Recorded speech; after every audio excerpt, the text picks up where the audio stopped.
गुरु जी उनके मतलब मोदी जी जो कहा नहीं, उन्होंने लिखा ही यही है कि मैं चूंकि इंडियन ओवरसीज कांग्रेस का चेयरमैन हूं, जिसके 32 देशों में कार्यालय है, काम है, लगातार मुझे लोग कह रहे हैं कि भाई राहुल गांधी जब से नेता प्रतिपक्ष हो गए हैं तो हमें उनसे बात करिए, बुलाइए उनको। और मुझे लगता है कि मतलब कम से कम उम्मीद के तौर पर हम देख सकते हैं, ये तो संभव नहीं कि राहुल गांधी बात नहीं करें, वहां राहुल गांधी कुछ बताए नहीं ऐसी बात, लेकिन कम से कम ये तो हम कहेंगे ना कि डेमोक्रेसी हमारी बड़ी मजबूत है, इसको कम से कम एक बार बोले, वो ये बताएं कि डेमोक्रेसी हमारी इतनी मजबूत है कि हमारे यहाँ जैसे डोनाल्ड ट्रंप जब हारे थे तो सीनेट के ऊपर लोग चढ़ गए थे, वैसा हमारे यहाँ नहीं होता है। वो ये बताएंगे कि हमारे यहाँ कोई भी कितनी भी कैंपेन हो, लेकिन उसके बाद एक दूसरे के ऊपर, जिसको कहते हैं कि वेंडेटा पॉलिटिक्स, उस तरह की तो नहीं होती। आप आरोप प्रत्यारोप कितने भी लगाते रहे, लेकिन एक जगह पर जाकर संसद सर्वानुमति से चलती है।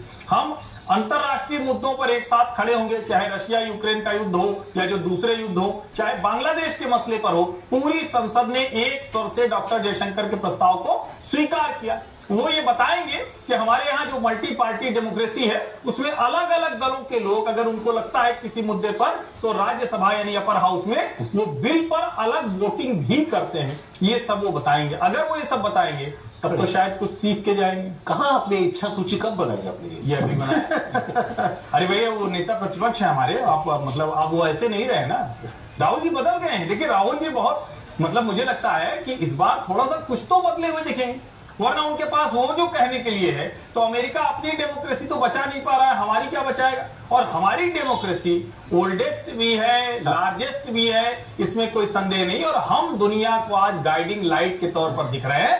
राहुल गांधी उसे कैसे पेश करते हैं ये देखने वाले। इस बीच ये भी याद रखिए, अच्छा ये एलओपी बनने के बाद थोड़ा सा है कि कहीं ऐसी जगह न मिले, उन्हें बाद में आ जाता है कि वो जॉर्ज सोरोस की कंपनी में काम करने वाला ओपन सोसाइटी, उन सबसे न मिले। तो सैम पित्रोदा करा रहे हैं ना आप। लेकिन मैं वही कह रहा हूँ कि सैम अंकल से कह दें भाई वो वाली फोटो न जाए। उनका नाम तो बता दीजिए। नहीं वो तो सत्यनारायण गंगाराम पित्रोदा जी, बढ़िया नाम है उनका, पता नहीं क्यों छोड़ दिया उन्होंने। सत्यनारायण गंगाराम जी हो गए, क्यों छोड़ दिया पता नहीं। हाँ नहीं अच्छा, इस बीच बीजेपी वाले क्या कह रहे हैं, आपने अच्छा याद दिलाया ना, मोदी जी इनके बाद जाने वाले हैं, तो दुनिया भर के अंदर सत्ता परिवर्तन हो गया।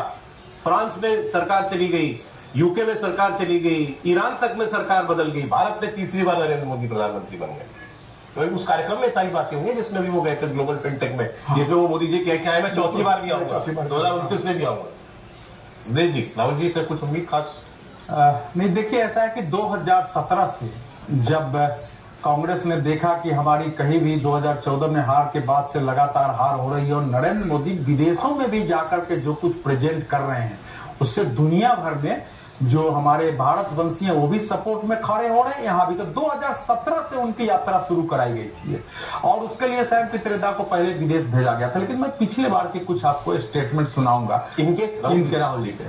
वो हमारे पास हमने ये मई में गए थे अमेरिका, तो जब अमेरिका में गए थे तो अमेरिका में इनके कई कार्यक्रम हुए, तो कार्यक्रम की भी चर्चा आप चाहेंगे तो कर दूंगा, लेकिन कुछ बिंदु मैं बताता हूं। एक, बे एरिया मुस्लिम कम्युनिटी के एक सवाल के जवाब में राहुल गांधी ने कहा जिस तरह आप पर हमला हो रहा है मैं गारंटी दे सकता हूं कि सिख, ईसाई, दलित, आदिवासी भी ऐसा ही महसूस कर रहे हैं, क्योंकि मुसलमान ने उनसे क्वेश्चन किया।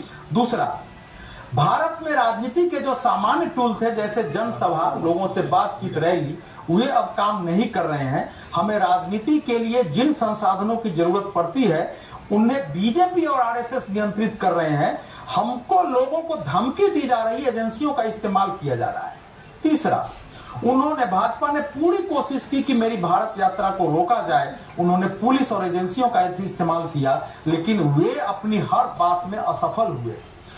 अब वो समय उनको ना मानहानि की सजा हुई थी। मानहानि के लिए अधिकतम सजा पाने वाला मैं पहला व्यक्ति हूं। मैंने कभी नहीं सोचा था कि ऐसा कुछ संभव है। मेरी सांसदी चली गई। हम मैंने हिंडनबर्ग रिपोर्ट और अडानी पर बोला था, उसका परिणाम है ये। तो इस प्रकार के बातचीत जब वो सिलिकॉन वैली के स्टार्टअप के उद्यमियों से बातचीत कर रहे थे, सैन फ्रांसिस्को में भारतीय समुदाय बदल गया ना, कैलिफोर्निया को अब तो लोकतंत्र का सबूत उनको खुद ही मिल गया। नहीं, जब यहाँ कह रहे हैं, जब यहाँ कह रहे हैं कि अध्यक्ष तक को जो जिस प्रकार से वो चिढ़ाते हैं कि अध्यक्ष की हालत क्या है, अध्यक्ष जी उनका एक फोटो दिखा के वीडियो जो है सेकंड का दिखाते हैं, कैसे मेरे से आपने हाथ मिलाया, प्रधानमंत्री के सामने आप झुक जाते हैं। अब उनकी पार्टी मिलकर जब उपराष्ट्रपति के विरुद्ध अविश्वास प्रस्ताव लाने जा रही है और नरेंद्र मोदी जी की यात्रा है, तो जाहिर हो ऐसे तो छोड़ नहीं देखिए सकते। राहुल जी कन्विंस्ड है कि देश ने करवट ले ली है 10 साल मोदी शासन के बाद, उनको ये लगता है। नहीं, देखिए ऐसा है, उनके मोरल विक्ट्री से देश नहीं चलता है। मॉरल उनको लगा, उनकी भावभंगिमा देख के लगता है टोटल विक्ट्री है उनके पास। नहीं, लेकिन मैं वही कह रहा हूँ ना, जो ट्रॉफी जीत के ले जाएगा अंत में तो ट्रॉफी तो उसी के यहाँ रखा है। मोरल विक्ट्री वाले तो कई देश होते हैं भाई, क्रिकेट वर्ल्ड कप होता है, कई होते हैं, लेकिन जो जीत के ले गया। भारत की एक डरावनी तस्वीर हमेशा वो विदेश में पेश करते रहे, बहुत डरावना नहीं करता। हालांकि वो जो नेशनल प्रेस क्लब से बात कर रहे थे, तो आपने कहा ना डरावनी तस्वीर, तो ये राहुल गांधी के व्हाट्सएप चैनल पर एक मैसेज है जिसमें वो कह रहे हैं कि देश के युवाओं के बीच बढ़ती आत्महत्या दर बहुत ही दुखद है। फिर नीचे आते आते वो कह रहे हैं कि भारत आज सबसे बड़ी युवा आबादी वाला देश है। अफसोस की बात है कि इस शक्ति का सही इस्तेमाल की सुविधाओं की जगह उन्हें कठिनाइयां और मजबूरियां मिल रही हैं। ये सामाजिक, आर्थिक और मनोवैज्ञानिक रूप से बहुत ही गहरी समस्या की तरफ इशारा कर रहा है। फिर बेरोजगारी पेपर लिख के कहते हुए आखिरी लाइन में कहते हैं, देश के युवा साथियों से अपील है, समस्याओं के विरुद्ध आवाज उठाओ, सवाल करो, अपना हक मांगो, डरो मत, मैं आपके साथ खड़ा हूं। अच्छा, इस पर सही बात है। क्या विदेश में जो पहले उन्होंने कहा था वो बातें तो बिल्कुल ठीक है कि भाई आप विदेश में जाकर आपको नहीं करनी चाहिए। आप ये कहें कि हमारे देश में लोकतंत्र ही खत्म हो गया है, जब आप खुद चुने हुए सांसद हो।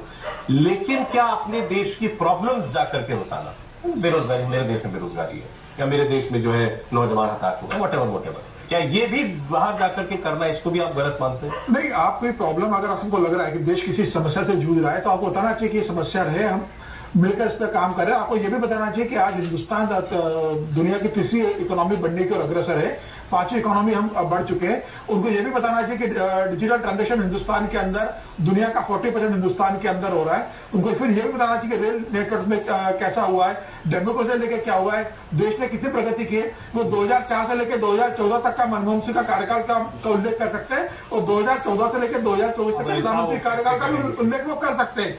किसने रोका है?